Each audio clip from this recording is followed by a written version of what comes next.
Hello and welcome back to the Time Machine here for the next race of the 3-Wide TV 03 Cup Series. This time at the lovely, the incredible, the feared Talladega Superspeedway. I'm James Watson, joined as always by my broadcast partners Victor Aldrich and Carlos Acosta. First of all, Victor, we're going to go straight into the starting lineup. Your front row, the 40 of Tyler Fode next to the 38 of Andrew Hardcastle, Alate Norgard in the 12, and Ryan Gable in the 01 on row 2. Row 3 features the 22 of David Westergreen and the 56 of Tate Lytle, our points leader. The 30 of Connor Thompson and the 35 of Joey Bailey on row 4. 41 of Frank Fode and the 46 of Kyle Hanshaw round out the top 10. The 81 of Cale Pocock and the 09 of Ty McIntosh, row 6. Row 7 features the 99 of Mark Robilas and the 17 of Andrew Rucker. The 2 of Tyler Popp and the 59 of Caleb Pecumer, row 8. Daniel Gore in the 69 and Sam Boutwell in the 21 on row 9. The 08 of Trent Roloff and the 03 of David Phillips round out the top 20 and take it away, Victor, for the rest of our starting grid. All right, yeah, and then starting in the next row, we got Mike Goodman alongside Zach Evans. Next row, Logan Helton and Dustin Dewar. And on the final row, without a time, we have Harrison Taylor. Now, hopefully for Harry, he actually gets out and makes the start this time. Unlike Sunday's race. And here are the championship standings. Tate Lytle still with the points lead over Tyler Fode, Daniel Gore, Tyler Popp, and Ryan Borges, the top 5. Although Ryan Borges not here, that's going to shake things up. Same with Justin Wadsworth in P7. Alate Norgard in 6. Johnny Thomas, Ethan Stanley, Caleb Pecumer, the rest of the top 10. And then we have Jacob Adams, Chris Wright, David Phillips, David Westergreen, Joey Bailey, Connor Thompson, Mark Robilas, and William White rounding out the first page. Well, Victor, we're already 1 to green, but what are you looking forward to tonight for Talladega? Yeah, I mean, that's the thing. It's Talladega, so you never know really what to expect. What I expect, or what I hope for, I guess, would be green flag running all the way to the end and just get a clean race in, but you never know here what could transpire. You could hopefully see a lot of fuel saving, though, and just guys trying to take it easy for the first half of the race, at least. Well, I don't think they're going to struggle with that because for those that don't know, the draft model on this car right now is butt cheeks. We will basically see everyone fall out to a long single file line pretty quickly. The cars only top out at 173 mile mph and 6,500 RPMs by themselves. So because of that, it's going to be hard to maintain that momentum on the outside. And it's also going to be very easy to lose the draft. I'm talking 3/10 off of the car in front and you're gone hard. Oh, wow. So, yeah. So, and because of that, you can't really save fuel all that well because you can't afford to get off the throttle for much at all. So, this is going to be, well, folks at home, we're going to do our best here. Yeah, this is one of those races where, you also got to consider those that miss the race. It's a little tough to you want to be at these ones where it's a wild card and not miss that opportunity. So we'll talk about that later too. Absolutely, as the pace car makes a hard left-hand turn on a pit road. And Alate Norgard will lead us to the restart zone. Green means go.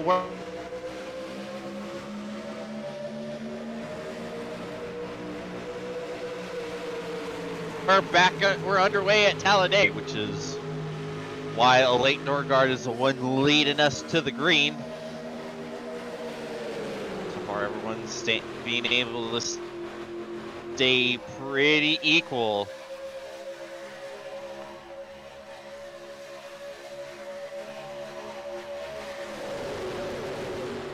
Clayton getting shoved forward so far, inching ahead, taking the lead of this race. Gable giving a good shove to the 38 of Andrew Hardcastle. Tate looking high, maybe thinking about taking it 3, but he tucks back down.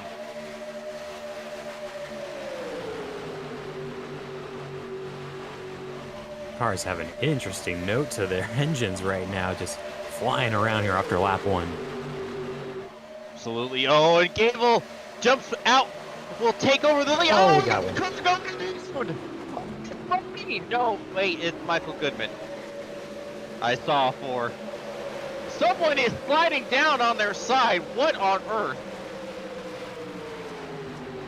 Someone just slid down the banking on their side. It's the 03 of David Phillips. What a wreck. Yeah, very early on. I'm not sure if he got any help. We'll take a look here. Oh, just may have not been a good bump. Oh, yeah, man, someone on the inside. What a ride. Wow. Had 2 white cars there. Look like make a little contact. Wow, what a ride for the 03. This is incredible.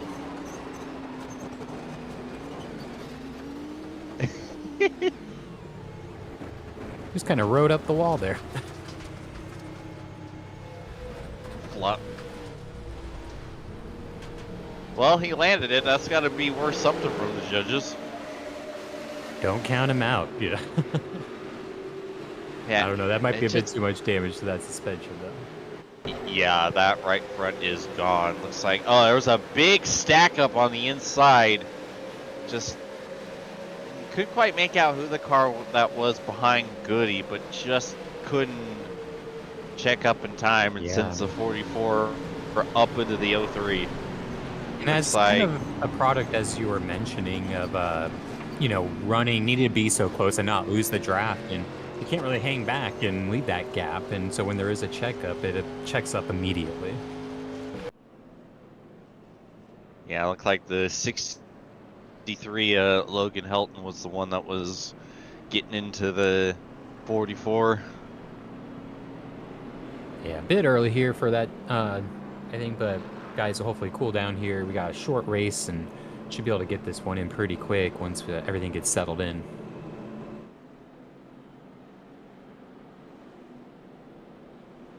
Well, we're going to go ahead and take an opportunity to shout out the first of our premier partners. Worldwide Technology Raceway is a motorsport racing facility in Maston, Illinois, just east of the St. Louis, Missouri, close to the Gateway Arch. It features a 1.25-mile oval that hosts NASCAR Cup Series, NASCAR Xfinity Series, NASCAR Craftsman Truck Series, and the NTT IndyCar Series. A 2-mile infield road course used by the Speed Tour Trans Am, SCCA, and Porsche Club of America, a quarter-mile NHRA sanctioned drag strip that hosts the annual NHRA Mission Foods Drag Racing Series Midwest Nationals event, and of course, the Kartplex, a state-of-the-art kart facility. We see quite a few cars on pit road trying to top off. 4 drivers staying up.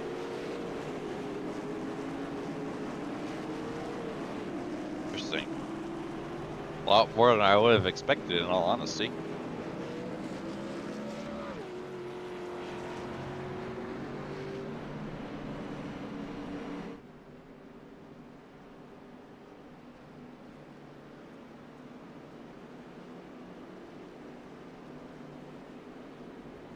I'm interested, you know, making their way off of pit road.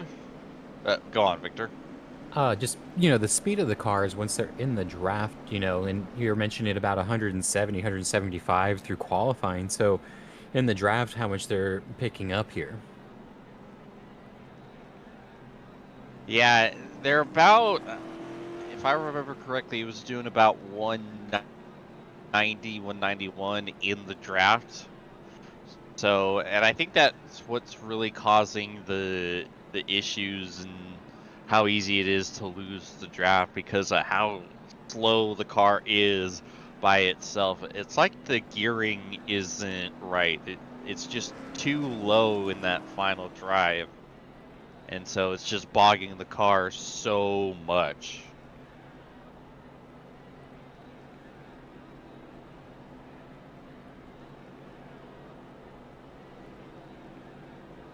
It must be really strange to drive, especially during a qualifying lap when you're out there by yourself like that. Yeah, I'm like, I'm not going this slow. I'm full throttle. I'm like, this is a fire-breathing dragon. This shouldn't be this bad. What are we doing here?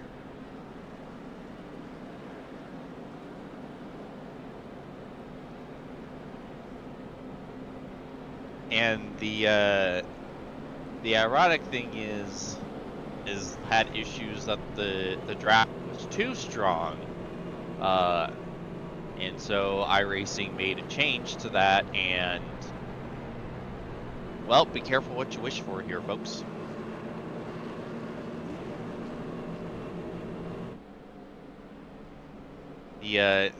What's a big bummer from that caution coming out is the fact that they were able to hold on to 2 good lines for quite a bit, pretty much the whole first few laps before the caution came out. So now with it being single file, well, I don't think they're going to be able to put together as good of a of lines as we had. Yeah, it's a good point. Being able to reform those that inside line, or inside or outside line, depending on which they decide to go with there, but definitely going to be more difficult to start making passes here on this restart.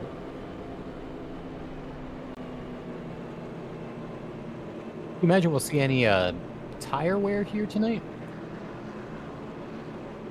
Not likely.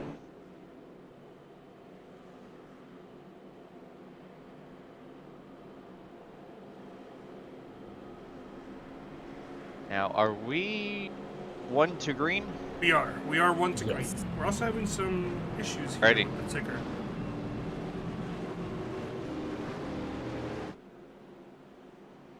I think we're back.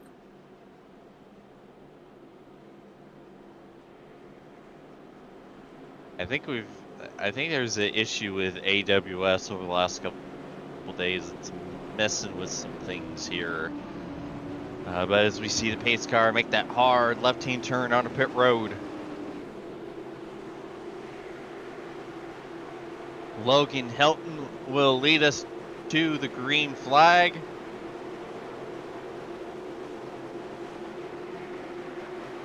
Green means go. We're back underway at Talladega.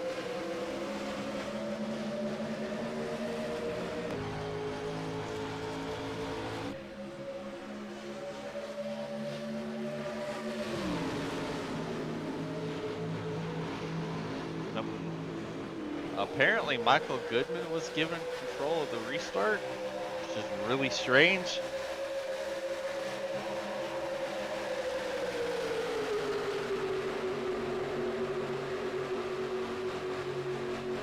I think he may be supposed to have been on the first row on the inside line.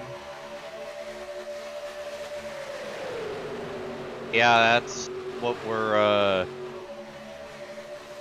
we're hearing discussed on the radio right now. But no harm, no foul. We stay green. And we are getting a bit of a side-by-side here early on in this lap. So that's good to see for that, side-by-side racing we were maybe not expecting. Looks like it's starting to come to fruition early on. Yeah, I think it could be done. You just have to have a lot of cars that are completely and 100% dedicated to keeping that outside lane going. If anyone gets cold feet and drops in, it's all she wrote.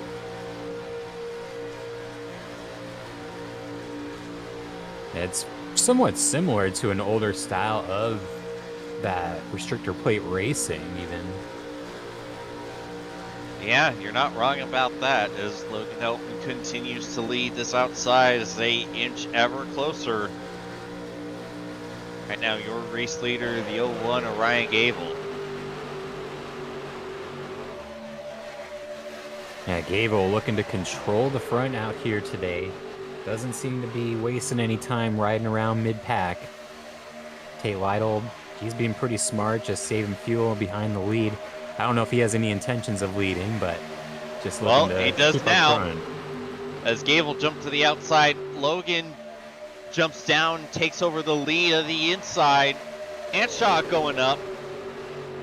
Not sure if that was by design, by accident, or he had to jump out of the way to let the car cool down. That's something we're going to have to worry about too, is temps. You can only push so much.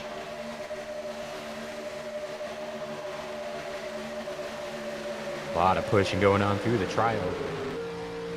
Yeah, it's sketchy is now. Oh, Gable jumps behind Tate Lytle. Now Pecumer, the leader of the outside. Really doesn't bode well for the outside, honestly. Oh, but now Gable jumps back up front. A little bit of a checkup for the inside, actually.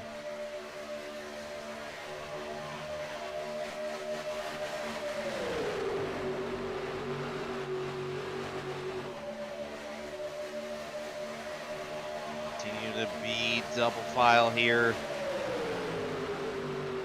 for about the first 7 rows, I'd say, before a lot of single file behind.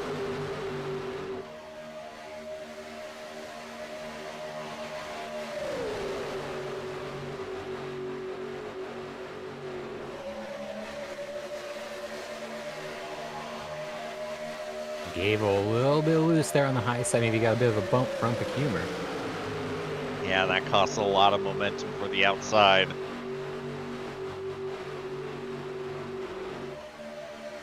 Humor continues to shove the 01 though, start to stem the tide a little bit. A lot of movement from these cars through the corner. Absolutely.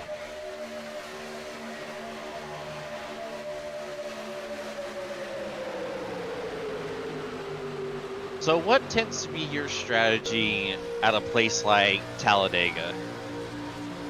Yeah, so I really enjoy these type of races, honestly. The pack racing, where you're really having to kind of like a chess match.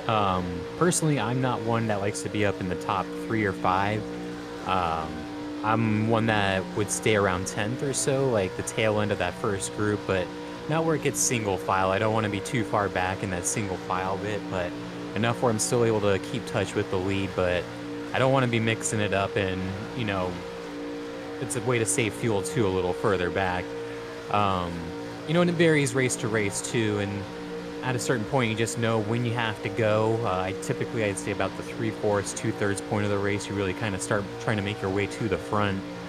But at this point in the race, early on, I'm definitely just riding around and probably around that 10th to 15th spot. I don't know. How about you, though? Yeah, I basically kind of run the same strategy. Like, my goal is always save as much fuel as I can. That way I can try to manufacture track position at the final stop to where I have to take less fuel, and that naturally gains me a ton of spots and puts me in position without having to really mix it up and run the risk of getting taken out before we get to the final laps. And so it helps me be in the fray to where I can then get taken out in the closing laps. Speaking of those pit stops, you know, and saving fuel, that's another thing, is keeping that in the back of your mind, trying to stay out as late as possible in some instances. At tracks like this, you may not be able to put the cars a lap down, but avoiding the yellow that coming into pit row, like a Shane Van Gisbergen incident, hitting that puddle, you know, down on the apron. Probably won't happen. You don't here. want to come too early, and so you know, it's one of those things where I like to stay out later, avoid the other cars, and if it does stay green, sometimes you can actually make up time by staying out and forming a draft pack even, and gaining maybe 2 seconds on the rest of the field. Yeah, and there's something to be said about pitting by yourself or with another car or two, because yeah, you'll have a smaller pack and you'll lose time that way, but you're able to be a lot more efficient and quicker on your actual pit stop itself, because you don't have to worry about having to avoid a bunch of cars, figure out where they're going to be, understand where their boxes are, and you know, have to lose time making sure that you don't have someone hanging to the left in front of you without you really knowing. So Yeah, and it's what you go on. Oh, no, sorry. It's a dance, you know, in real NASCAR, you know, among the spotters on the stand. And here in iRacing, we don't even have those spotters on the stand. So it's a lot of, oh gosh, I hope I know what these guys are around me are doing. And you just kind of hope that it all works out. You know, you might be even going 5 wide on pit entry here at Talladega. So it's tricky when you don't have those spotters communicating with each other, letting you know when the other cars around you, not your teammates, are pitting too. Absolutely. I was always like, I always am able to coordinate, you know, like say for instance with you, James, I guess we're teammates in most of our series and a few of our other teammates, but if you don't have that ability, it really adds a whole nother variable. Yeah, and you know, like you said, it actually makes things easier because, you know, you can communicate with everyone in the field. You know, oftentimes you'll hear guys discuss it over the radio. So when are we all coming in? Because we can talk to all the other drivers easy. And being able to set up those pit packs just works out better for everyone if you do want to pit in a large group of cars. Now, do we have any Chevy and Ford alliances, Dodge alliances here? God, I hope not. Yeah, that's something that kind of bothers me with the current, you know, pack racing that we have going on. Is just so much manufacturer favoritism now, and that's not something we used to have back in these days with these cars. I know, it's so annoying. Back then it was every man for himself. And you know, it really helped build up the superstars of this form of racing, like Dale Jr., Gordon Sr. before them. I just saw the 46 sideways through the tri-oval. Yeah, and the 63 was also sideways, getting a big bump from noted restrictor plate lover David Westergreen, getting both of them down to the inside. Now they both go up to block the outside. I think D. West was trying to jump in front of his teammate Ty McIntosh, but Helton threw the block with him, which ended up really costing Ty McIntosh as he got spit out of this outside lane. He's going to try to tuck back behind his other South Shore teammate of Daniel Gore. Right now, D. West leads this race. Yeah, it looks like we've got about maybe 15 cars in this lead pack right now. We were talking about staying... Big sideways from Helton. Got a big shove from Gable. Lyle was sideways too. Big scary. The tires must be really hot or something. Maybe not much tire wear, but tire temperature could be an issue. I don't think it's tires. I think we're seeing some major league pushing here. Just absolutely shoving these cars forward because you have to. That's the only way you can make pace on this outside lane, is you're just having to shove that other car as hard as you can. But now, saw a few cars jump down to the inside lane. Here's a replay. Might end up killing. Yeah, here's the replay. Whoa, that's some great driving from Helton to hold on to that 63 car. As here we are, Tate Lyle jumps to the outside. He's going to take the lead from Western Green. Yeah, we have a bit of a danger zone forming here for the 16th on back. Have lost the draft, and you know, we may be in a situation where this goes green for quite a while, and that's where you don't want to be. You want to hold on to this front pack, even if you are riding around. Yeah, it's going to be a rough race for all those drivers. And we actually kind of have a couple of distinct packs. You have Roloff and Harrison Talon, 16th and 17th, about 2.5 back of the race leader, and then you have another about 4 or 5 cars 8 seconds off of the race lead. Yeah, these 4 cars are Zach Evans, Andrew Hardcastle, Mark Robiles, and Frank Foti. They are currently at just about 9 seconds back from the race lead. Are we able to see a speed difference between these packs? Give me a moment. Let me see if there's Yeah, I'd be anything I can interested. do.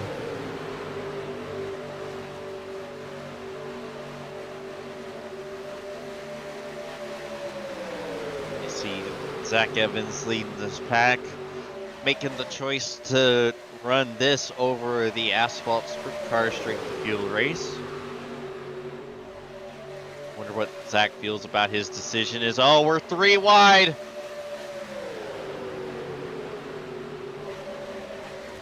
Humer got kind of put through the middle by Hanshaw, but now Hanshaw's going to be the one left out to dry as Pop chooses to push the 59. And good look there at the time difference between the 2 packs. Yeah, that is rough. Just praying for a yellow and holding your breath. Don't go a lap down. Yeah.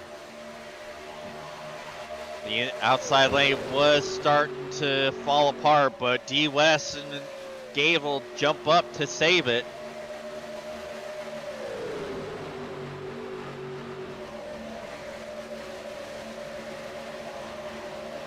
Oh, Westergreen giving a serious shove to Gable.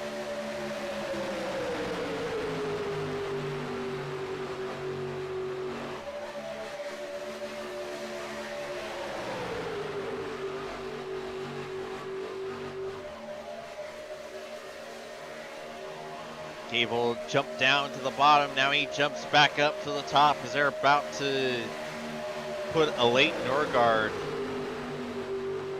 another lap, or is it first lap down? It's not good for a Leighton. Not what he was hoping for today.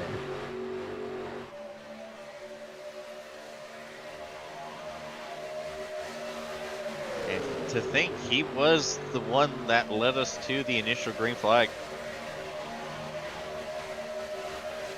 Keeping an eye on Hanshaw right now in the 46. He went high about a lap or 2 ago and is on the verge of losing the draft. He's right on that bubble, and sure, he's praying that he can maybe use a Leighton Norgard to keep him up in touch with these guys. Yeah, and it just speaks to how wacky this draft package is. And they've already dropped Norgard.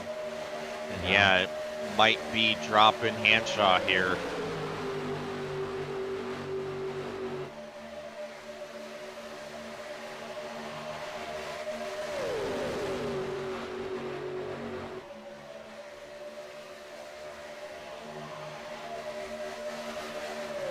Gable continues to lead. The outside lane actually showing some muscle. First 4 cars are out front by themselves. Yeah, a lot of speed there on the outside all of a sudden. Yeah, like getting flashbacks to old Junebug in the 2000s leading everyone up to the outside. It seems like it's really working. It is. You see the inside starting to get organized. They're building the energy back up, led by the South Shore duo of McIntosh and Gore. They got a massive run. Here they come. Wow. Gable's got a decision, and he's going to stay put. Big head of steam for the inside lane as McIntosh is about to take over the lead from Ryan Gable. The line, give the lap lead to McIntosh. You know, the drivers don't seem to be too happy with this package, but I've seen some pretty good racing out here, and I don't know really who has really the best racing. car. Yeah, it's this pretty fun. is... I ran a league race in this exact combination last week, and let me tell you, fellas, it was the worst race I have ever been a part of. The most unfun race in history. I still managed to finish 7th, And I still just had absolutely no fun just because of the inability to make moves and how much the anxiety picked up when you got to that 3/10 Ty. off of the car ahead. But this is 1,000 times better than what I dealt with last week. But These hold on. guys are doing an incredible job. Hold on. Carlos? Is it that maybe it just looks exciting here in the booth, and then when you're driving, it's the same thing, or can you actually tell that there's a difference between tonight's race and your league race last week? Well, considering that the outside lane only lasted for like 2 laps after every restart, and we had 2 cars lose the draft just because they went from like the middle of the inside lane up to the top to make positions and lost the draft from that. Yeah, this is the fact that there's any sort of double file racing makes this race a million times better than the one I was in. Okay. Let me read the patch notes. Yeah. Wonder if there's maybe even anything to do with like weather, you know, like that could affect that sort of, but great to see we're having a better race here tonight, regardless. Yeah, and I wonder if this is also just a conscious effort from everyone to try to fix this race how they can, because in the race I was in, it kind of came as a little bit of a surprise for all of us, and so we weren't really able to strategize. Everyone was just jump to the bottom immediately, otherwise you're going to get left behind. But the fact that we had known about this issues for a week, everyone seems to be making the conscious effort of, okay, well, we're just going to try to make the outside work as best as we can, and that's why you're seeing a lot of guys stay up here and not jump down to the bottom any opportunity they can.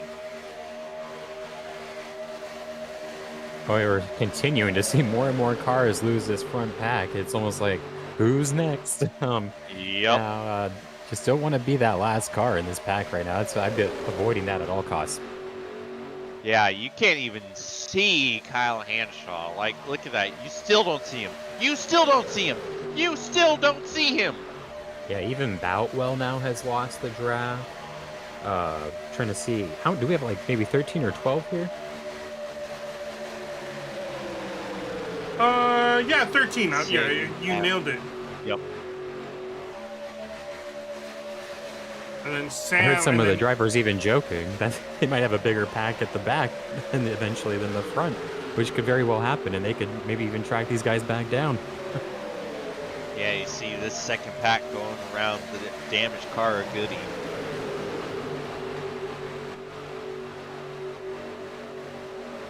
Pull up those lap time speeds.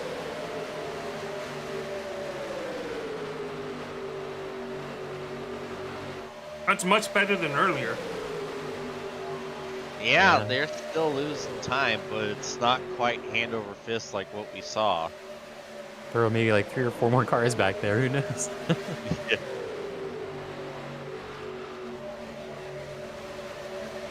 Whoa, big sideways for the 63 again.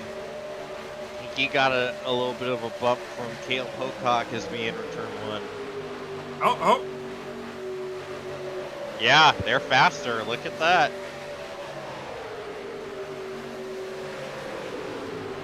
But I think this might be all for naught in theory, because we're going to be coming up to pit stops very quickly. I'd say within the next 5 laps, we're going to see people on pit road. Now, we had a few cars top off on that last yellow. Oh! Helton! How did he save that? Hey, How in the world did he save that car? unbelievable. Save of the year. Crazy. He had both rear wheels completely off the ground, I'm sure. He was literally fishtailing.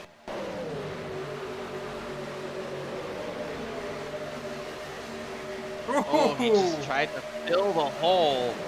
My goodness gracious, that is wild. Well, that might have cost these three the lead draft. Yeah, it's right on that edge. I don't know if they're going to hold on. They're gone. They Yeah. are gone. So you mentioned earlier that the majority of the field had come in and topped off. Actually, everyone in the field had came in down pit road under that caution to top off, except for one driver, and you just saw him save that car again. Oh, Yeah.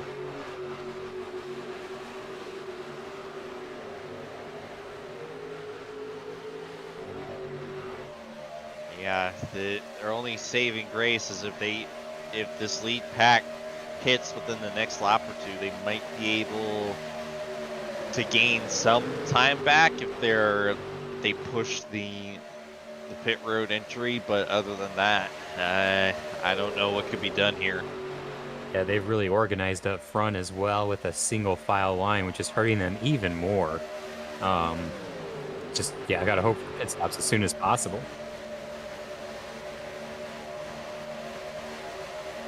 '63 has caught the '69, so they're going to try to draft with each other, see if they can get back up there.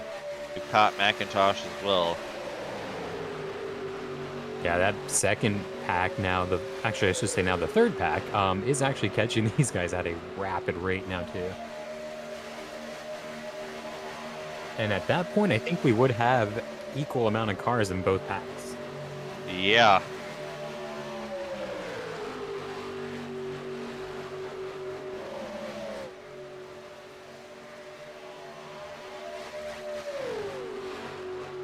Oh, Yeah, look at that.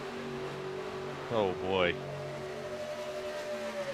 So here comes Helton in for his pit stop.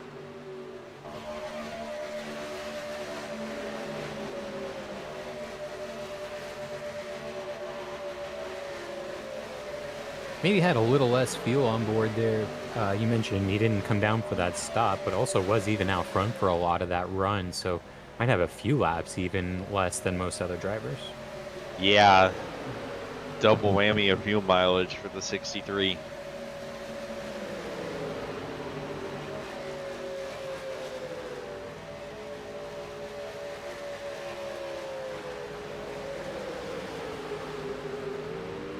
Watch along this big single file line.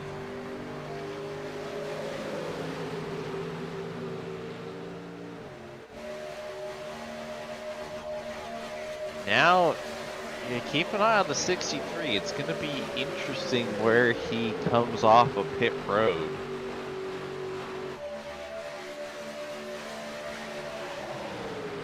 He's decent away ahead of the leader, so I don't think this is actually going to benefit him because they're just going to blast on by.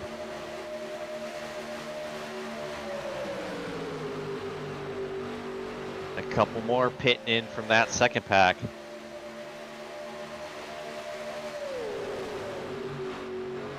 Helton 170 right now. That's all he's getting out of this 63 car. It's got to be rough. I hopefully can keep up with the pack once they all come around.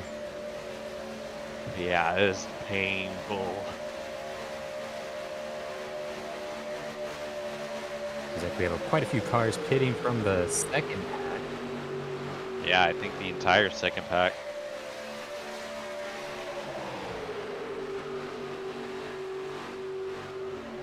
Black Sounds flag like- for Dewar. Yep.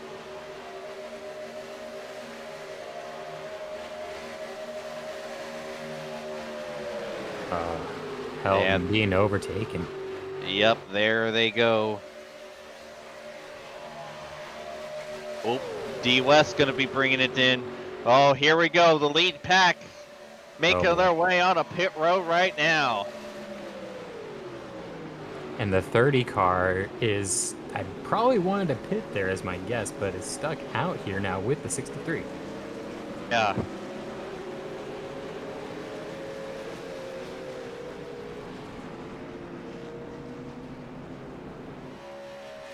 As the second pack is just now making their way off pit road. sorry, I had to. Ooh, 35 No. overshot it. Joey- Sorry, I had Joey to miss Bailey. that.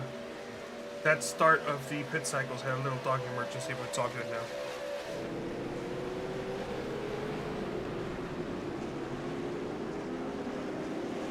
No worries at all there, Carlos. Puppies always come first.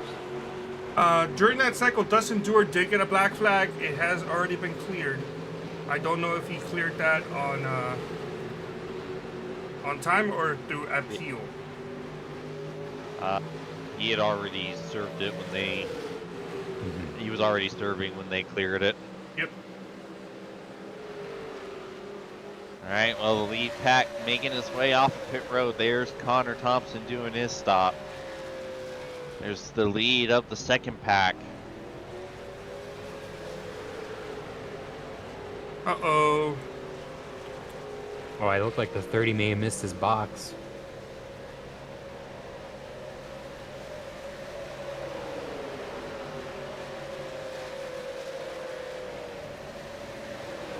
Second pack's going to catch up to Helton pretty quickly here.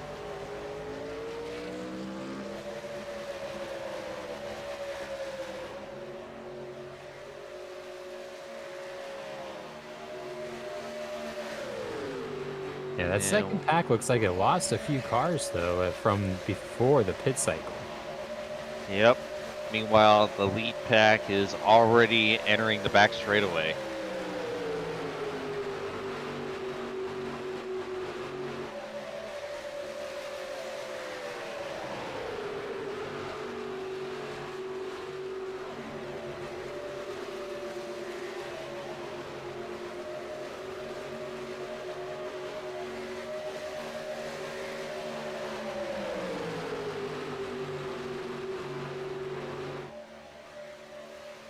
Now, this is an important moment for that 63. Can he hold on to this pack? Yeah, and in fact, the lead pack is actually just the lead trio. Wow. Fody, Pop, and D West with the best stops. So you have another 3-car train behind with Gable, Pocock, and Lytle. About 2 seconds behind. And then the majority of the old lead pack a couple seconds after that.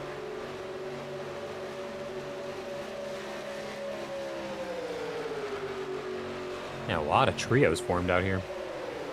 Yeah. This is the 2-car tandem draft era, but worse. Because at least there was still a pack when that happened. And now this really minimizes the opportunities for a caution. You may see some guys pushing a bit to try to get up to that next pack, you know, some bump trapping, maybe an incident there, but I'd say the percentage goes down significantly when the cars are this spread out. Yeah, we're gonna need a miracle of a bump draft gone bad or something. Otherwise, gonna have another 50 plus laps of this, folks.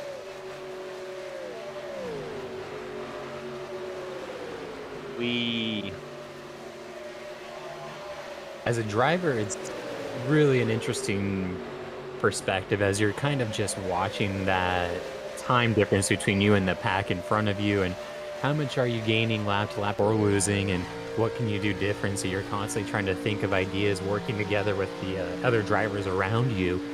But it can get frustrating if you find yourself just losing like a half a tenth each lap. Like, what are we doing different, and not being able to figure it out. Yeah.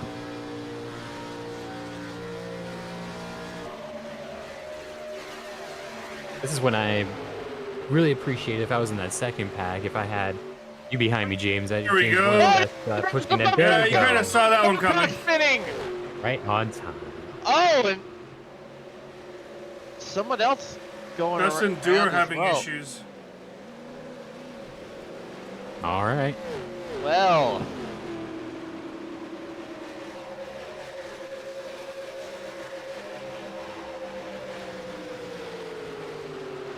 Take another look here. Oh, wait, is that? That No, isn't.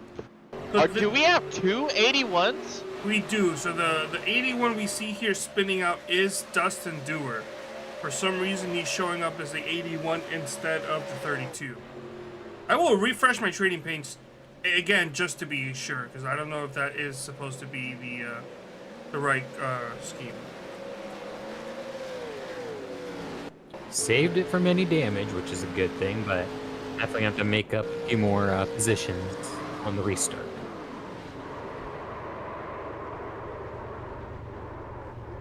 Well, honestly, though, I think we need to save a, we need to send a muffin basket to Ryan Gable for potentially saving this race.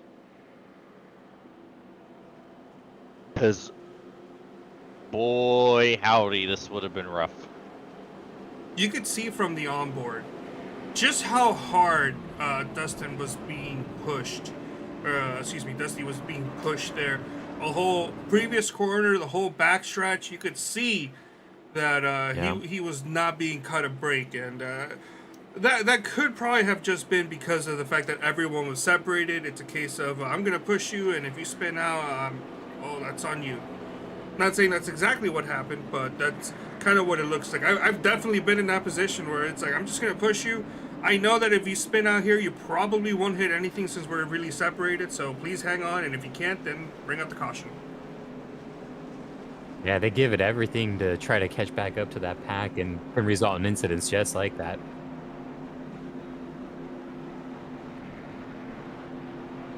Here we are, lap 42, coming up on 43 when they cross the line. Just about halfway in this race, so setting up for the second half. Hey, gonna go ahead and give a shout out to another one of our premier partners, Blue Egg Marketing. Rev up your business with Blue Egg, your marketing pit crew. Turbocharge your lead generation with experienced drivers that can navigate the competitive track to connecting with your customers. With Blue Egg, you're always in the pole position, leading your brand towards victory lane. Don't spin your wheels. Accelerate success with Blue Egg, fueling small businesses to win big. Because this is going to be a bit of a lengthy caution, but why don't we go ahead and bring in Dustin Dewar and kind of get his point of view of the caution? What do you guys think about that? It works for me. All right, let's bring him to the waiting room and take it away, guys. He is in here. Dusty, James in the booth. You got a copy? Yeah, 10-4 boys. How's it going? Oh, it's going all right. Just take us through that. Take us through what happened there. Well, dang it, 10 of us broke away from the field there, and I had to go and screw up my green flag pit stop, so that's what set me in the back to start with there. And yeah, Gavel was trying to help me out. We were in a race to get back to the lead pack, and he just didn't get square on me and sent me around, and back up the track I went. Yeah, take us through trying to deal with this draft package. It's a bit of a struggle bus, it seems. Yes, it's real easy to lose the draft. You don't want to be the last car in line, and you don't want to get side by side if you're in the back either. It can stall both of you and you both lose it. Yeah, I think unless you're going to get super aggressive, it's going to be hard to do anything too fun, I guess, if that's the right way of saying it. Yeah. Well, so far it seems to be going well. What can you do comeback wise? You don't seem to have lost a whole heck of a lot of track position. I'm a lap down right now, so I'm going to go up here and I'm going to be racing out front with the leaders. I have to get my lap back the hard way tonight, and whatever it takes, I'll do that. And well, fingers crossed, Dusty, that you can get that caution you need here. Yeah, 10-4, I appreciate you boys. Big shout out to JD's Hilltop Salvage. Ad, if you're watching, hello. It's giving me the wrong paint scheme, unfortunately. I'm seeing number 81 ET machine. I kept refreshing trading paints, but it just shows up incorrectly. So sorry about that. That's all right. It's my fault. I didn't have the right paint on tonight. My bad, boys. All right, well, good luck out there. I'm gonna send you back right now. All right, guys, we're already in the backstretch with one green. Alrighty. Let's see how this one goes. We're still gonna have one last green flag pit stop to deal with. That paint job, I still do very much enjoy it, though, at that ET. I even watched that movie this past week, so. That's a good movie. Well, how about that? Yeah, there we go. Little shout out. My extraterrestrials out there.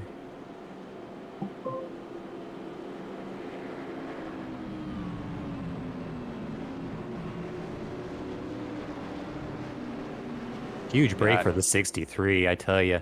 Right back in the mix now, despite what was turning into a very disappointing run. Could definitely save this now. Starting a little further back still, but right back in the mix, 15th place. Absolutely. You see the pace car making that hard left-hand turn down pit road. And real quick, in the back of the pack, I just saw some contact with McIntosh and Gore. Friendly fire right Keep there. an eye on that.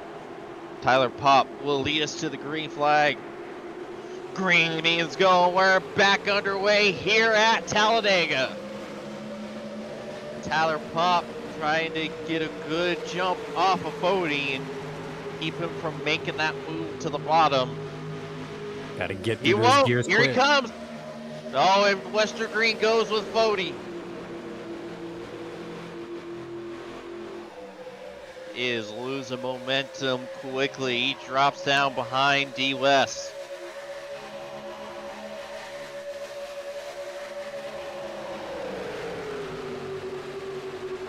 These guys in the back are having a hard time keeping up with the top 12, so this is going to break up real quick. Yeah, I see a long train of cars with a lot of gap. That ain't good. Meanwhile, Gable trying to drag this outside lane up. The time to do it. There is not a whole lot of help down on the inside. Only 4 cars really. As here comes Gable.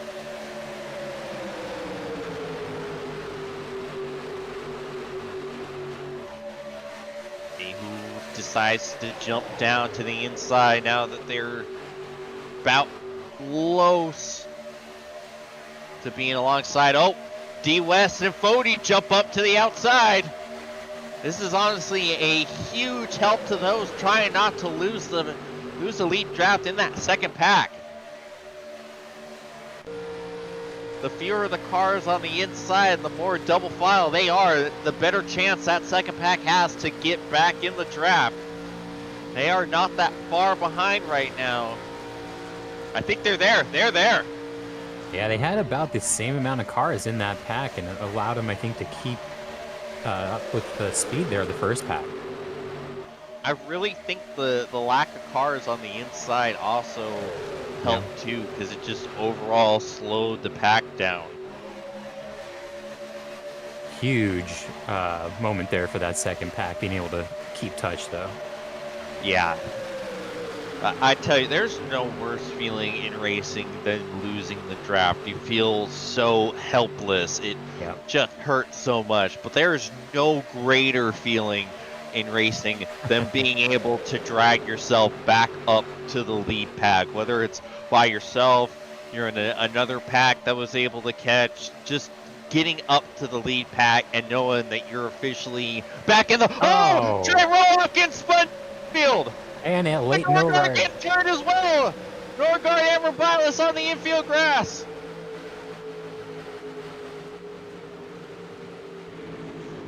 Well, that's gonna kill the races of all 3 cars for the most part, unless we get another caution. Yeah, interesting. We didn't get a yellow there. That's surprising. They all went to the infield. You see Roloff getting turned, and then the checkup looks like Mark might have got into late a little bit. And no one really spun. Yeah, but damage is done. They are out of the draft and praying for the caution once again. Yeah, great saves by all 3 drivers, but unfortunately, the race is pretty much compromised at this point. Absolutely. There's Pocock way up in the 3rd lane all by himself. Got to get down quickly, otherwise he could lose the lead draft. We saw what happened to Hanshaw in the same position earlier. He's back down to the inside, but still sliding back. But he's got the 8 of Harrison Talon right behind him. Harry's going to be his saving grace. Had some pretty amazing saves there through the trial so far. I'm wondering what kind of rubber they put in those right rear tires. No, the trial here is so sketchy. The banking is so much flatter. See a lot of cars get loose in the trial. Well, real life here, you name it.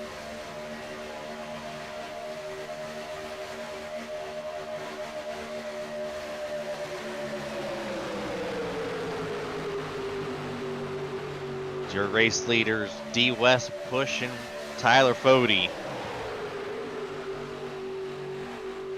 Gavel controlling the outside lane.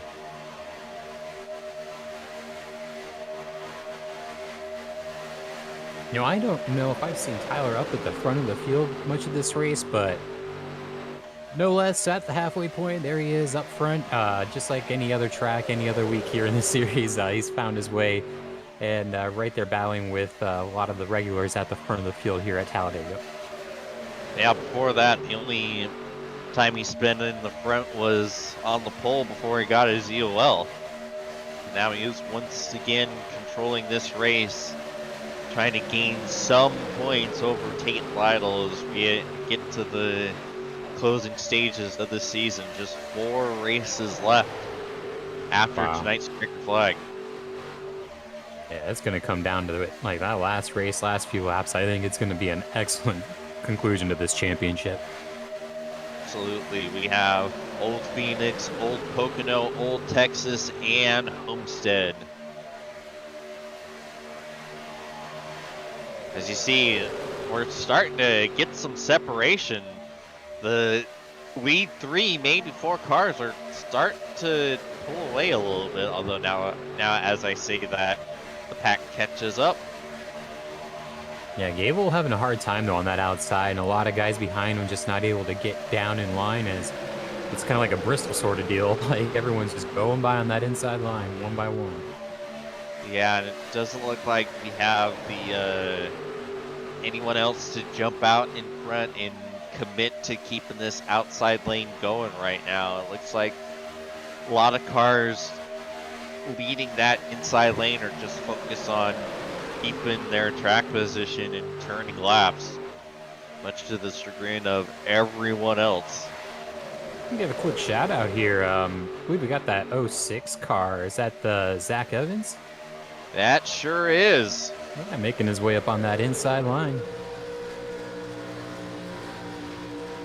Zach was right in. Yeah, sorry. Yeah, and one of the major beneficiaries of this caution was way back in that 3rd pack. Yeah. Now he's up in the fray in the top 10. Got his South Shore teammate Sam Boutwell right behind. This outside lane is all but dead right now. It's just a handful of cars.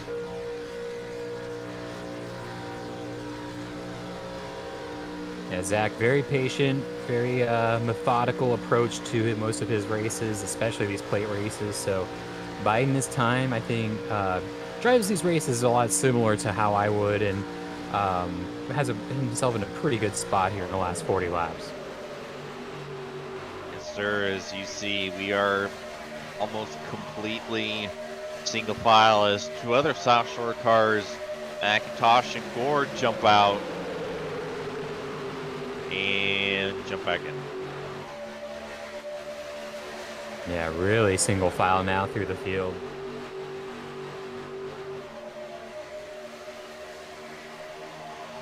Evans jumps out.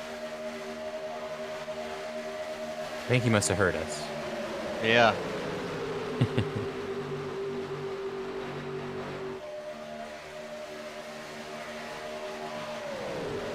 Trying to sneak Dives back in back line. in. Ooh.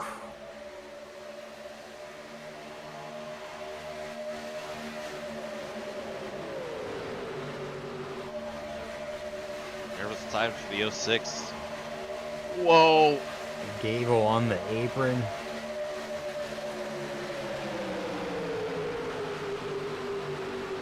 Now Helton jumps out.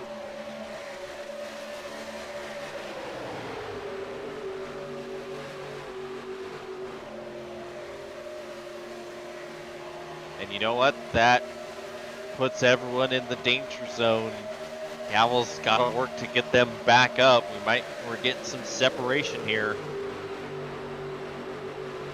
Separation anxiety, I would call it. I was about to make the same joke.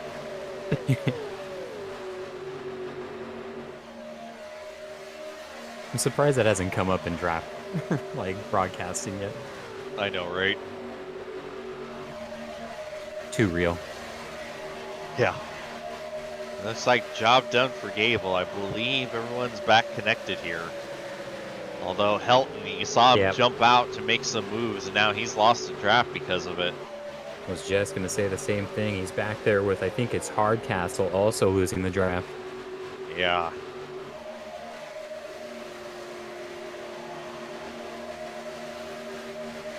See a few more cars behind them with Bailey and Pocock and Talon.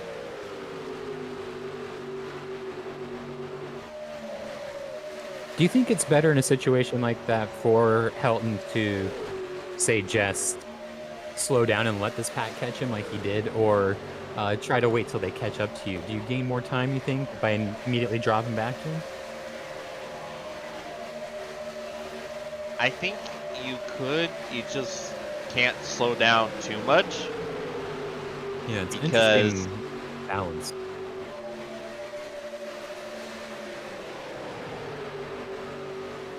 And I think this pack once again in the danger zone. Yeah. So here they come running up on Mark Robilas.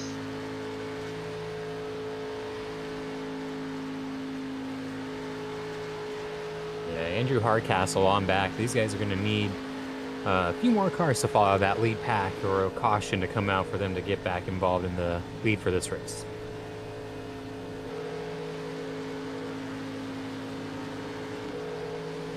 See everyone going around.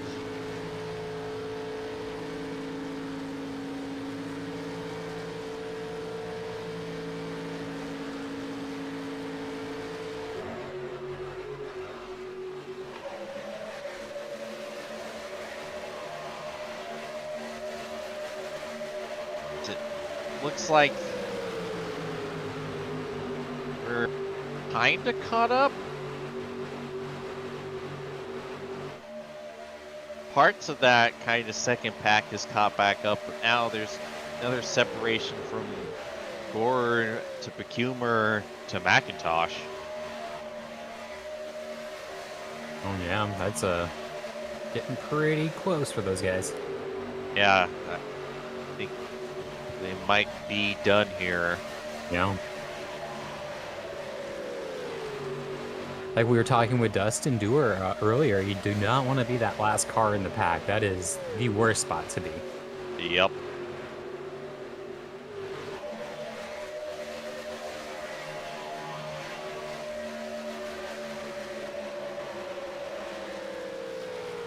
Yeah, Evans has lost the draft again.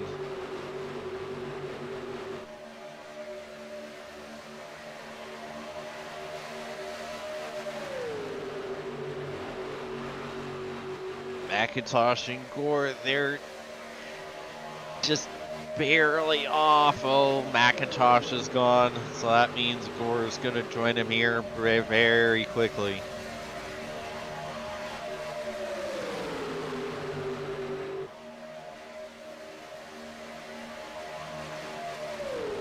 A lot of cars forming up now in this back pack.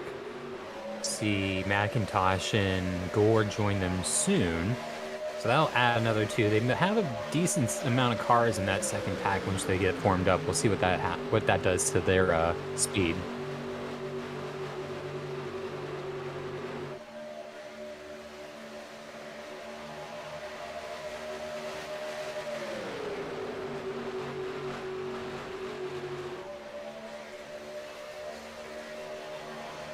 And now Caleb Becumer is in the sucker hole.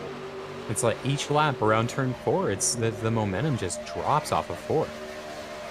Yeah, it's like one of those elimination races. The Uh-huh. car in last after each lap gets eliminated. Do we have any wind coming from any direction that you can tell? I don't even know.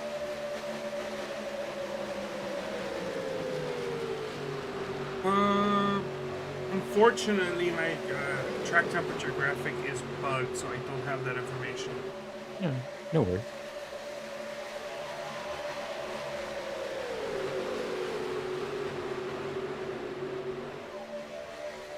Yeah, I don't know about wind, but this whole race feels like someone breaking wind here. That's how far we've fallen, folks. We're making fart jokes here. Because this thing is just one whole big... I don't even know if my mic picked that up. There's a SBD.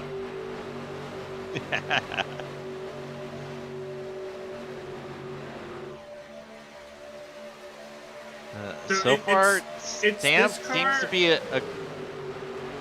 Go on, Carlos. It's this car, and what was the other car that also had the drafting like nerfed? I think I heard the Xfinity car was also messed up too.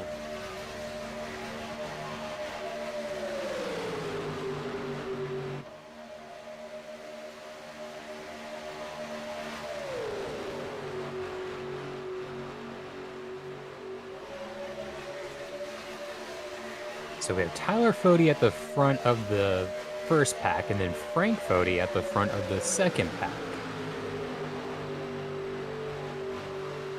All Fody frontmen.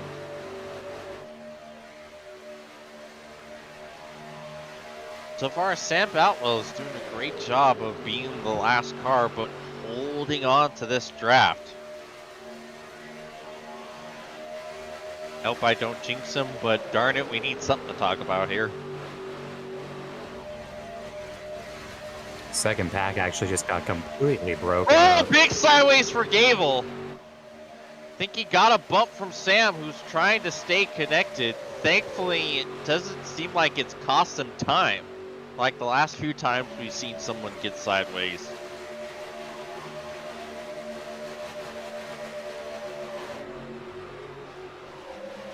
This backpack now is broken up. 3 cars and another 7 cars, and they all together they might be able to get the lead or the lead pack again, but separated by this much, it's gonna just cost them more and more time. Yeah.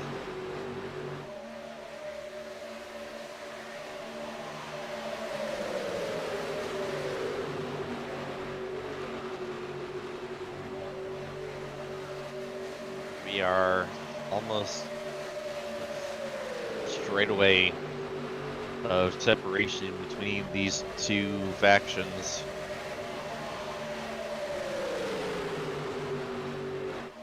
I just love that Tyler and Frank are leading both packs. That's amazing.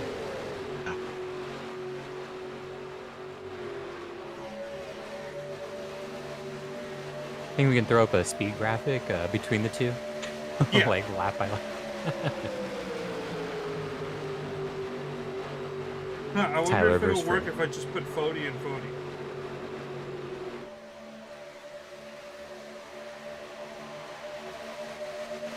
No, it treats them both at the same Fody.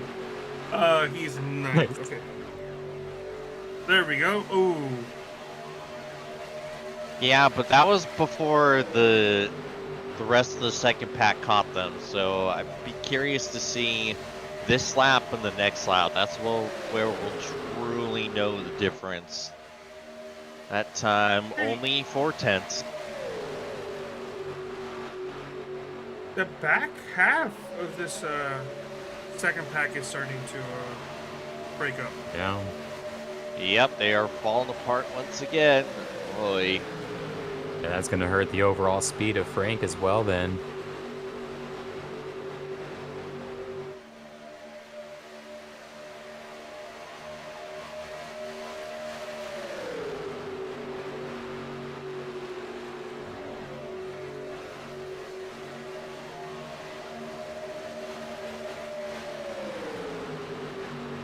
We are less than 30 laps to go now. Yeah, which means we're going to be getting to the final round of pit stops. That first pack. Oh, that time lost- by. Yeah, that Yeah. first pack lost about 0.6 of a second, which is exactly how much time the second pack gained.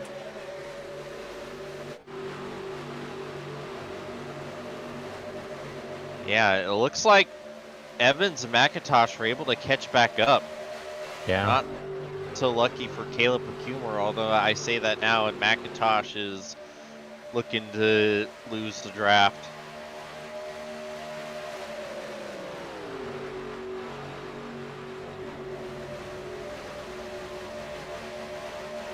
I feel like a go-kart driver in that last spot, you know, just leaning your head forward, trying to get as much aerodynamic as you can. Yep. Time by.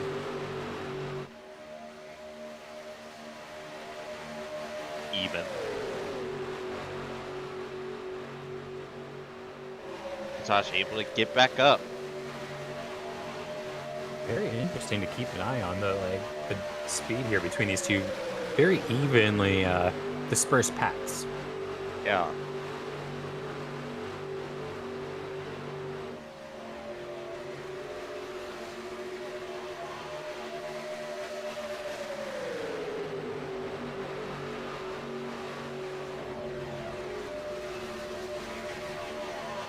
Right, Tate Lytle's just been riding there in third place, it seems, for the majority of this race. Just biding his time, staying where he wants to be, and even though he's in third, I feel like he's been in much control of this race along with Westergreen.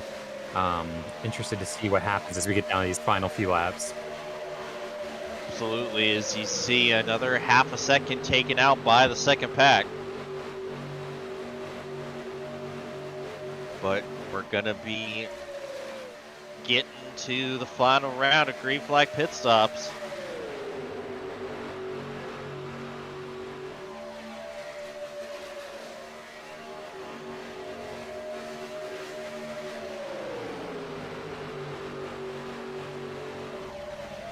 I'd be getting the pit stops with about 20 to go.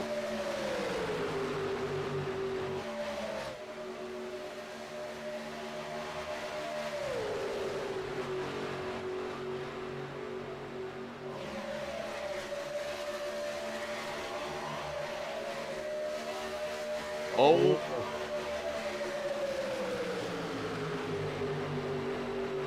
Bit of a dust up with the 38 and 63. I think the 81 also blinked out for a second.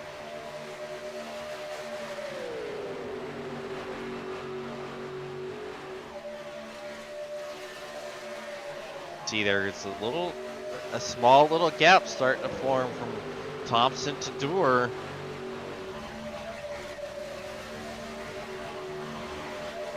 Yeah, and the second pack's also shrinking a bit. Looks like we did lose McIntosh, and Zach Evans on the verge of losing the draft too. Unfortunate. You see it reflected there in the lap time.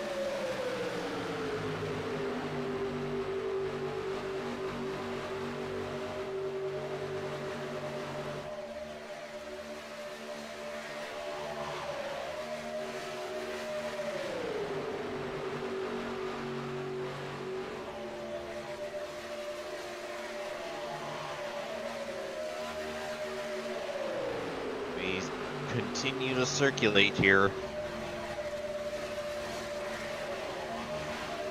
Yeah, it seems like everyone's just kind of holding position right now, trying to put in good laps until we get to this next round of pit stops. And then after that, you know, probably ride around for another 10 laps or so, and then all gloves are off. Yeah, that looks like the lead pack is getting faster. That time, 50.8, first sub 51 second lap in quite some time. Oh, wow. Oh, that's why. Oof.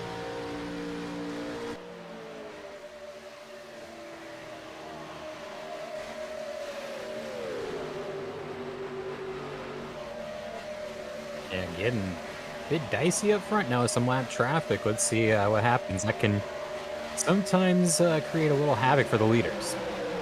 Yeah, this is gonna slow them up because the another thing about this package is the side draft is supercharged. Like the moment you get alongside someone, it feels like you feel it. Like if I didn't know any better, you'd swear you could side draft someone all the way in Mississippi with this package. That's unreal.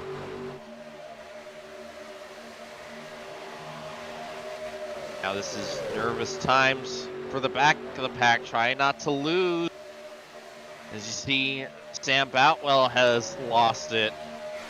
The last holdout finally loses the lead pack.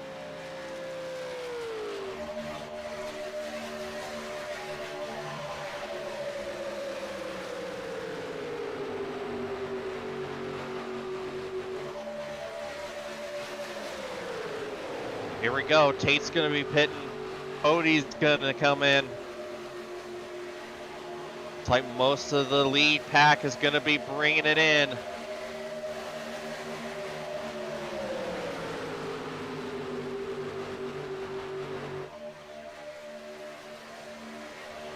Go.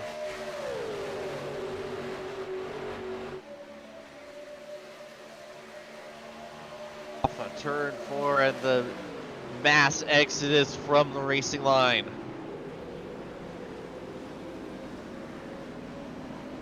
Great entry by everyone there. I don't know if we had anyone speeding, but that looked clean. Yep, no flags. And there's the second pack. No flags either. Great job, guys. And Zach Evans has said, screw you guys. I'm going to the... Oh! Harrison Talon! Harry, no! Oh. Oh, no! Dusty! Dusty! Dustin! We have a loose tire. Harry!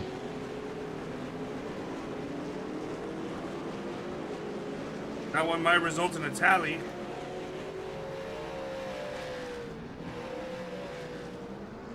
There's Andrew Hardcastle with the super long stop. Now he must have gotten a black flag that we didn't see. I we see go. Caleb Here's Procure with a black flag. He is off the track, I think. I think his engine may have just blown, but I'm not seeing anybody else with a black flag. Meanwhile, I think E West might be losing the draft here. Our colleague here at ERN. Oh boy. So close. He might be okay, but now Gable's losing it. But they might be able to help themselves get back, and there they are. Just barely. Wow. Yeah. And Tate Lytle saying thank you at the same time because he would have been then the last car in that pack. Connor Thompson, however, not so lucky. And now the lead pack is down to these top 6 cars.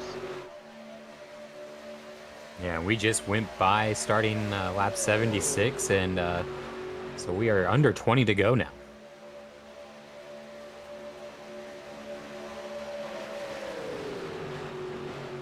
Ty McIntosh has also retired.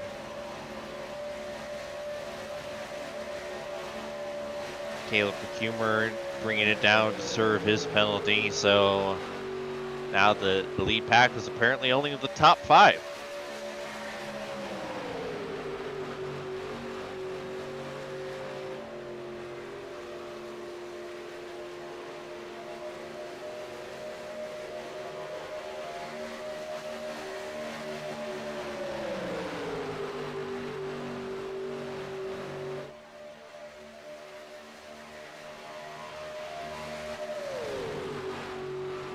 Thompson waiting to be picked up by the second pack. Hanshaw and Boutwell is about to be picked up by Helton and Pocock. Lytle searching for a dancing partner right now, trying to talk anyone into joining him, and knowing that Bodie is in control of this race and is going to do everything to keep Lytle from winning. Yep, and I don't know who's going to go with him because I don't think anyone in this top 5 wants either Lytle or Fody to win at this rate. They want to get there. Well, first wins of the season for Gable and Lester Green. Second win of the season for Tyler Pop. Like, what's in it for me? Yeah.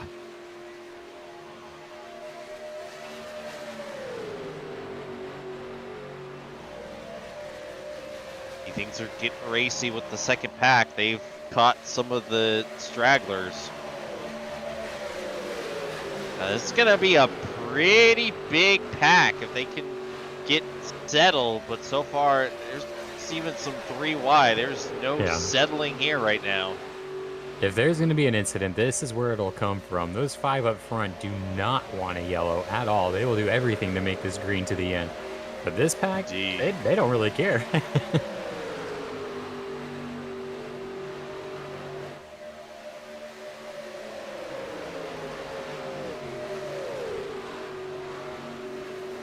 Got a lot more cars lined up now, too, close to maybe 10 or so.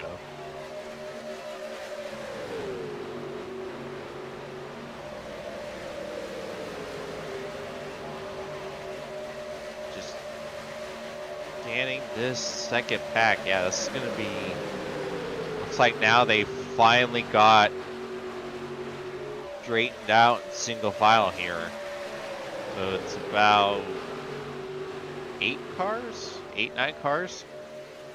So almost double the amount of this lead. Quintuple? With 15 to go.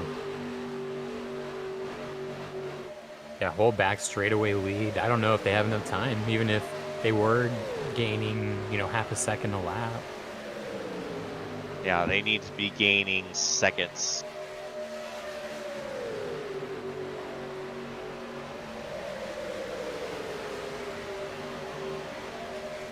Just see this pack come up on the last lap at like 10 miles an hour quicker. That'd be something. Oh no, and issues with Harrison that causes him to drop out of line. This is going to kill the second pack. They're going to separate here. Help try to shove Boutwell to get them back up to the lead 3. I think it might be working here. Carlos, I think we need the seconds graphic back up, so we can see if we got any sort of race brewing. It's all a numbers game, it seems like. How many cars do you have in your pack?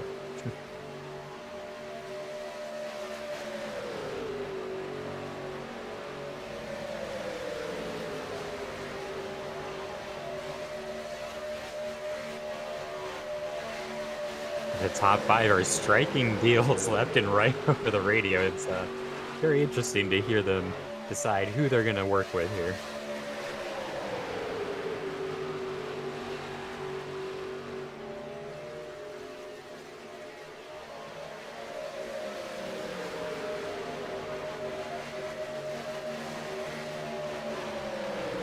Whoa, Sam with an issue. What a save. Yeah, and to not lose momentum. Cost any time. Exactly. He did not lift. He sure didn't.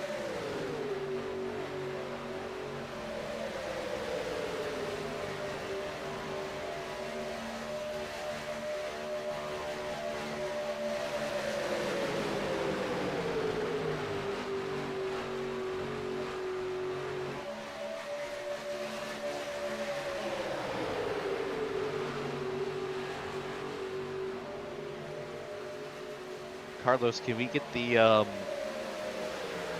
split time graphic up to see if they're making any ground?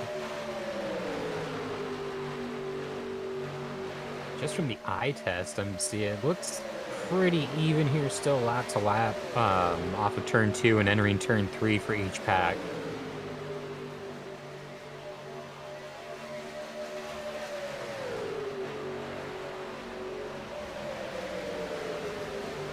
front five a little shuffled out of order as they enter the tri-oval. Yeah. Take looking to maybe. Oh, no! Roloff gets turned. Right when they were We able stay to maybe make green. some ground there, and that cost them everything for sure.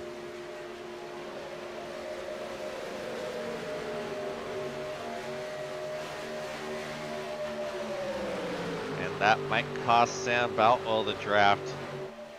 Yeah, indeed. As now we're double file here in the second pack. Yeah, any hopes of these guys catching the lead pack are now, I think, out the window. This is a battle for 6th on back unless we get a caution.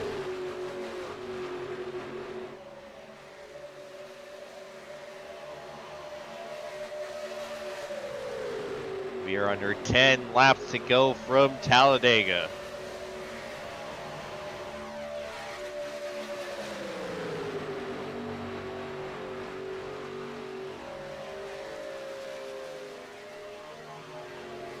The top 5 continue to control this race.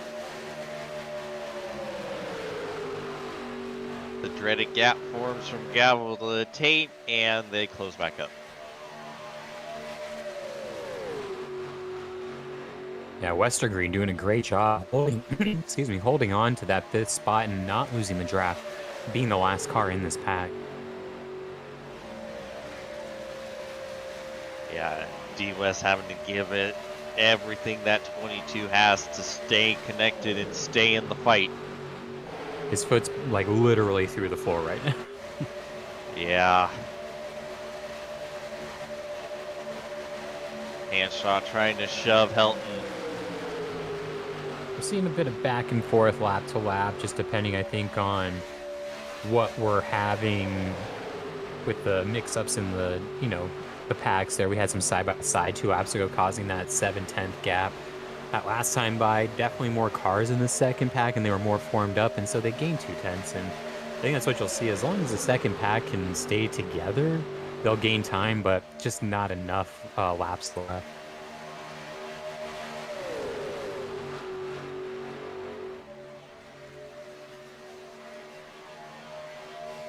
Yeah, they're still kind of gaining some time, but a couple tenths is not going to eliminate an 11-second lead.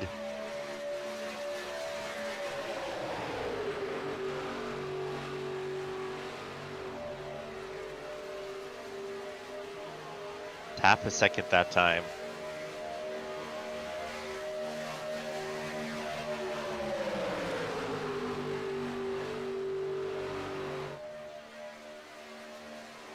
Now, do you think, after driving these cars recently, do you think anyone from 4th or 5th in that group has a chance at making a run for the win, or is it really just the top 3 that have a shot here?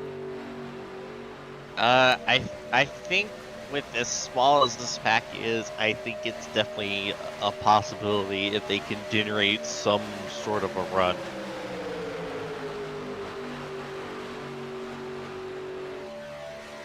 Because you're only going to have, 3 cars on the inside. So it's possible, but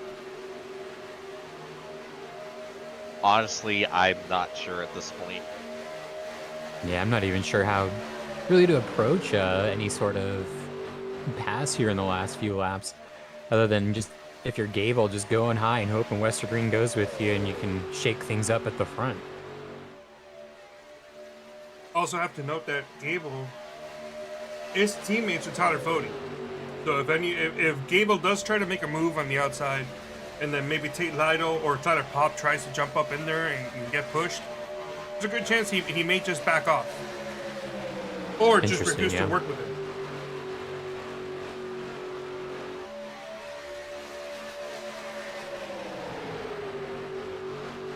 Yeah, that definitely comes into play at this point in the race.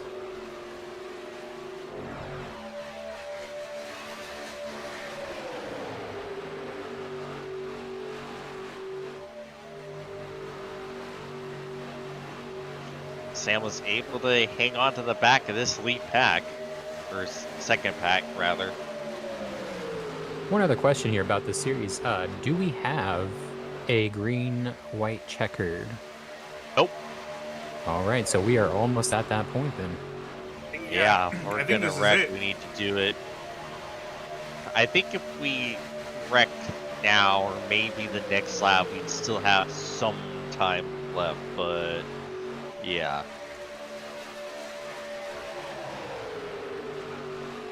Everyone been keeping it very clean here today. Just a few bump drafts gone wrong and an incident on pit road. Aside from that, though, everyone's still pretty much on track.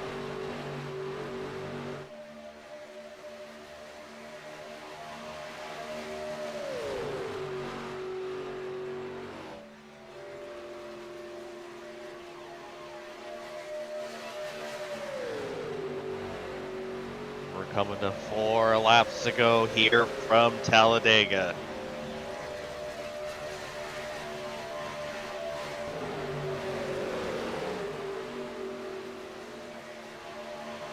You know, I'm not sure if any of the DNFs that we had today were even due to damage. I think it was just either connection issues or had something else come up where they had to leave the session. Well, David Phillips definitely had damage. Okay, yeah, Phillips, yeah.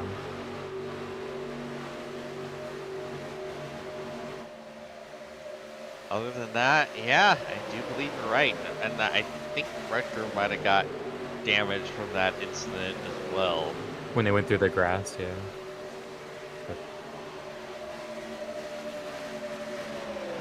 All right, here we go. 3 to go. Westergren kind of searching a bit, you know, looking high, low, just testing it out, seeing, I think, maybe how much air gets on the nose if he peeks out, but Gable looking high, too.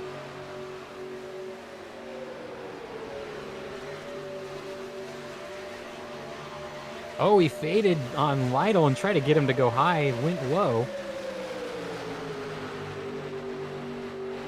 Almost worked and left Lytle out to dry, but quick reaction brought Tate's car back down to the low line.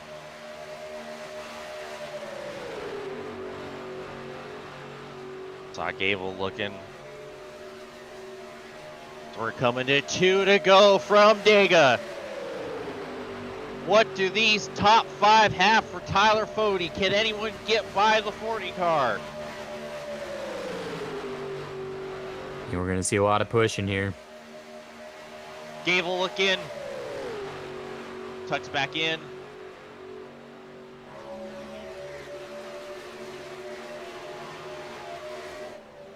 Gable looking again.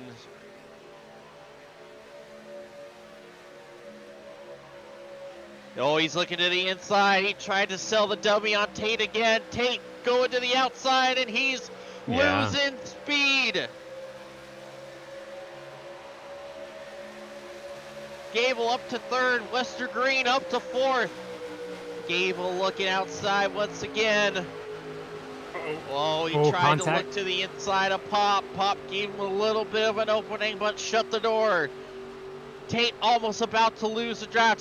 Here we go, white flag, 1 lap to go at Talladega. Tyler Pop jumps to the outside with help from Ryan Gable. What does Westergreen do? Oh, and Connor Thompson is spinning in the back in the 2nd pack. Pop jumps down. Oh, he tries to block Gable. That got close. Into now the pace car. Now he jumps down to Fode. Gable all low, but here comes Westergreen and Lytle on the outside. D-West giving a huge shove to the 01. Wow. Fode dropping off the 2. David Westergreen continuing to shove the 01. A huge push. Here we go, coming off of turn 4. Up sideways. Oh, and D-West gets spun. I think he tried to shut the door off Pop. This might be Ryan Gable's race to lose. And there goes Pop gets turned by Fode. Check flag. Ryan Gable wins at Talladega. Whew.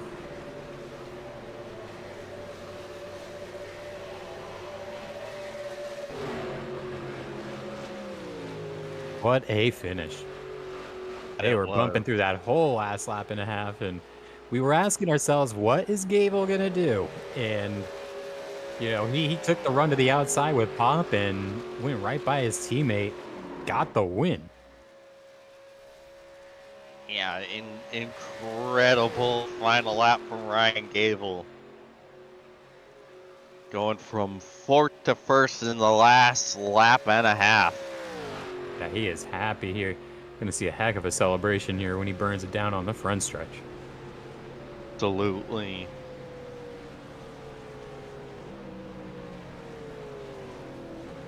Yeah, well deserved. I think you mentioned first win of the year for Gable. Is that right? That is. Great job. Really just timed that perfectly. Left Fody out to dry on the inside, and nothing he could do with those two cars linked up nose to tail. And then Pop just couldn't hold back, you know, Gable. He just had too much momentum, too much speed, and too much chrome horn. And Yeah. just there went Gable for the win.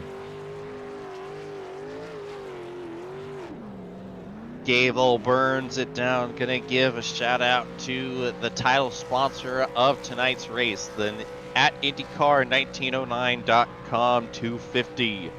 Get all of your IndyCar related news at IndyCar1909.com. Whew.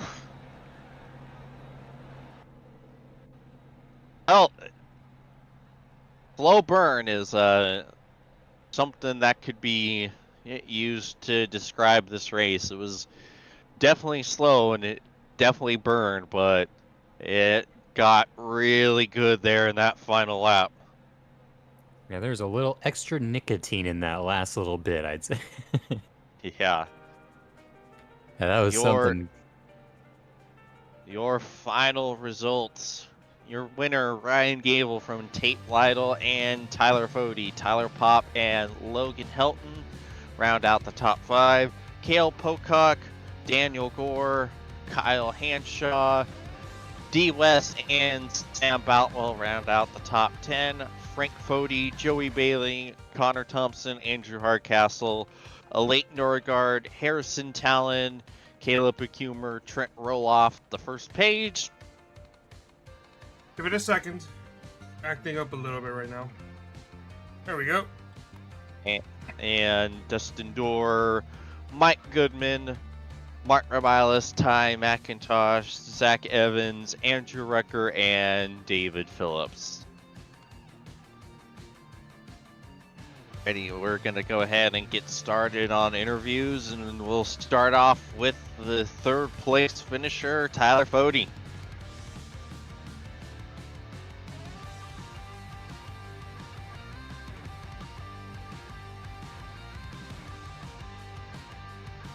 Tyler, James in the booth, you got a copy.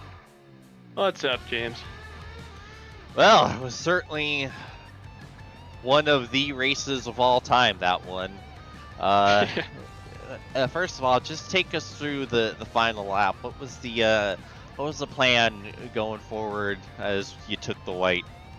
Well, it was funny because 4 of the 5 were all in a Discord between David, Gavel, and I.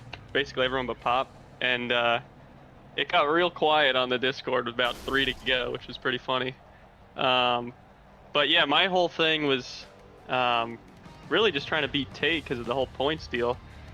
And I knew I had no shot if they built any kind of run to like block the first move, because if you do, you just get scooped up and get yourself wrecked. So was kind of just waiting for them to do their move and then just figure it out from there. And they pulled out a line there coming to the white through 1 and 2, and looking back at it, I had a moment there with Pop and Gavel had completely cleared me coming out of 2, and hindsight, I should have jumped up in line as the 3rd car in line, and instead I tried to stay bottom and build the run back, which I got a little bit of a run, and Pop came down in front of me, but when Pop did that, it killed us both, and at that point David and Tate had a huge run to go help Gavel on the top. So after that, I was pretty much toast, being the last car with no momentum, and then David got wrecked, and I had a big run on Pop, and I went to go high, and he kind of drifted up that half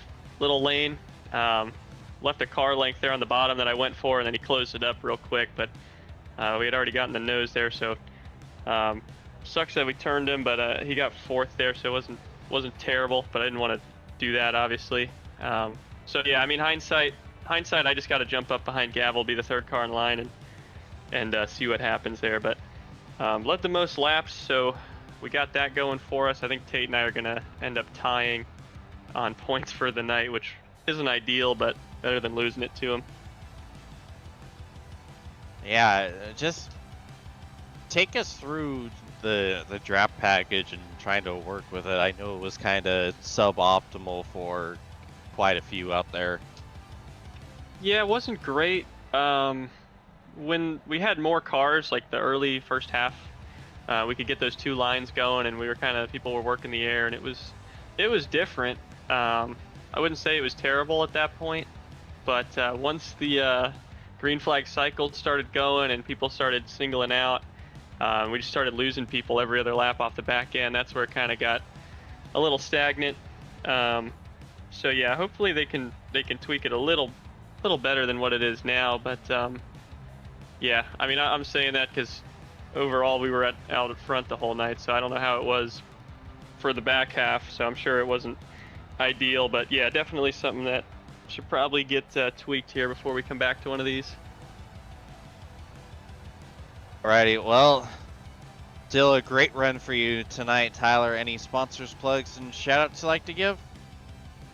Well, yeah, just the Lake Norman guys. Their Gavel finally winning a elite race for the first time in I don't know how long, maybe 2 years at this point. So that was cool. As a team, we swept.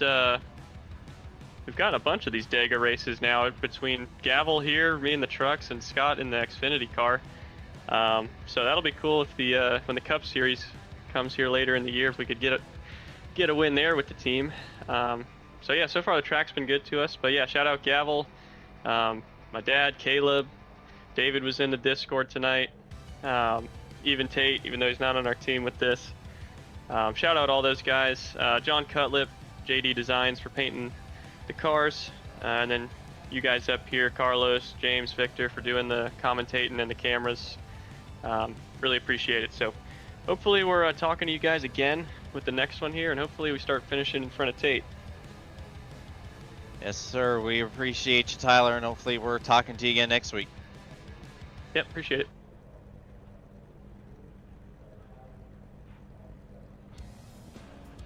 I'll toss to Victor with our runner-up. All right, yeah, next up we have our second place finisher. Bring him up into the room here, Tate Lytle.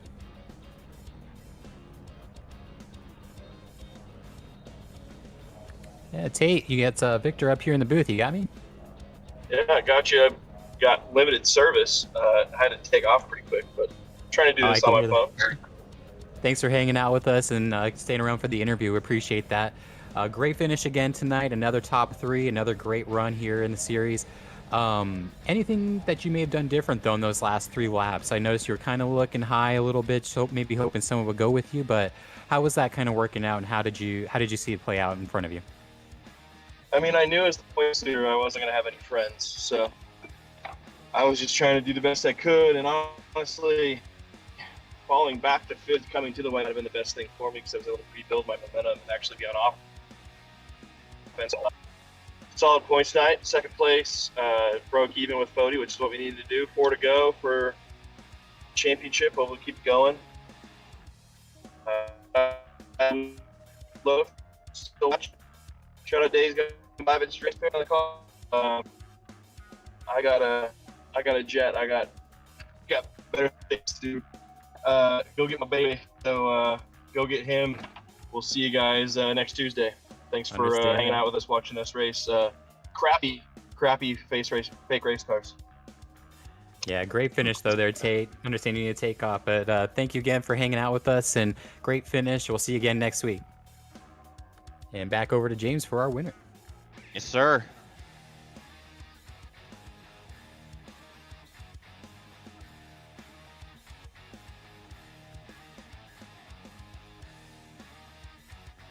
Ryan, James in the booth, you got a copy.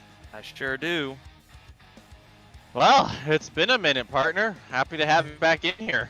Yeah, right. It's been a while. Yeah, I've been doing a whole lot of sucking lately, or running 8th or whatever I do every week. And Cup is running. Well, the Cup series has been getting better every week, so now I'm running like 12th every week over there. But no, this series has been pretty fun. Tonight was, I don't know, kind of fun. Not really, just with how weird the packages and these things, which I didn't even do a lap of practice, so I didn't even know till the race started that.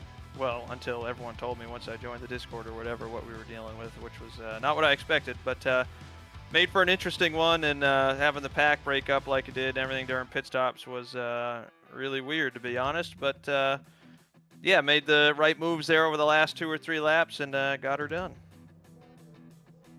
Yeah, just take us through what the plan was going forward on the last lap. You were able to pull it off to perfection right there. Yeah, it was kind of funny because literally of the 5 of us left in that lead pack, me, Fody, D West, and Tate were all in Discord together. So, and they were all joking with Pop on the radio because Tate and Fody are battling for the championship, and so is Pop as well. He's still in the running for it. So those 3, especially Tate, wanted to just make sure he got it to the line and get a good points night, but he was still racing for the win at the same time. So.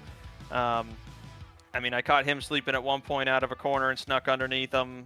Got myself up to 3rd there, and I wasn't, because I wanted to help my teammate.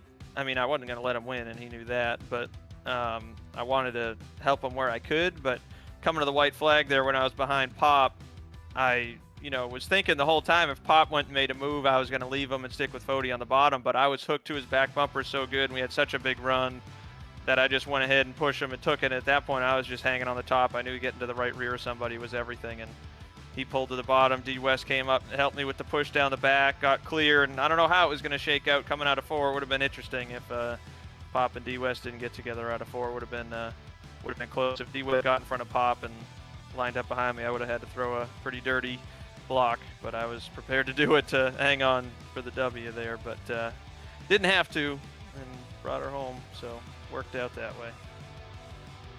Yeah, it's awesome to see it end the long win drought and get the 0-1 back in victory lane. Yeah, no, for sure. I was just talking to Fody about that. I don't know the last time. I know in Cup it's been like a year and a half or something like that, 2 years. I don't even know since I won. I think it was at Coda or something. I beat Stanley straight up on a road course. I take pride in that. One of the last to do it, but I think I won. They did that SRX series. I won, I think, 2 or 3 of those, something like that. But other than those, yeah, it's been a while. Haven't been doing as much practice as I used to, and even in Cup this season, I kind of picked it up, especially when those playoffs came down to it. I was doing some practice on those last couple races, which helped. But at the same time, that Cup series is getting so competitive. It's hard. It's hard to keep up with those guys. I went from being a top 5, top 8 guy to top 8's a good run, which I'd get a couple of those, and it's a bummer I missed the playoffs over there by just a couple points. And of course it was Talladega there where I wrecked out late. That knocked me out. But anyways, it's good to win one. This series has been pretty fun, and I haven't made all the races, so I'm not in the points, but it's still fun to come out, run these, and just have a good time. Not being in the points and championship hunt makes it fun. That's what I'm kind of looking forward to. The rest of the Cup Series season is the Wednesday night season is just going out and having fun. I mean, help my teammates where I can, but just not worried so much about anything. Just go out and you can make some bold strategy calls, try to win races, and make things happen. So excited for it, and excited for the rest of this season too. Some fun tracks coming up. Yes, sir. Well, congrats on the win, my friend. Any sponsors, plugs, and shout-outs you'd like to give? Yeah, shout out Dave Huck, of course. Big time. Been a while since I got any sort of interview, so definitely big shout out to old Dave Huck.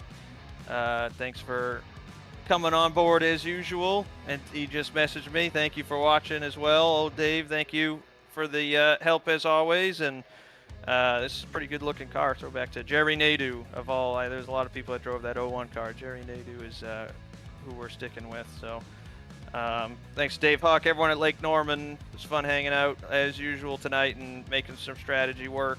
That last green flag pit stop especially, I went from the back of that lead group to the front of it, nailing that pit stop, and it's nice to be able to coordinate with those guys when those things are happening. So shout out to them as well. But yeah, fun race for what it was, and glad to get a win. It's been a while. Sir, well, we appreciate you, Ryan, and hopefully we're talking to you again next race. Absolutely. And there is your race winner, and I believe that just about does it for us. It was definitely a fascinating race there, Victor.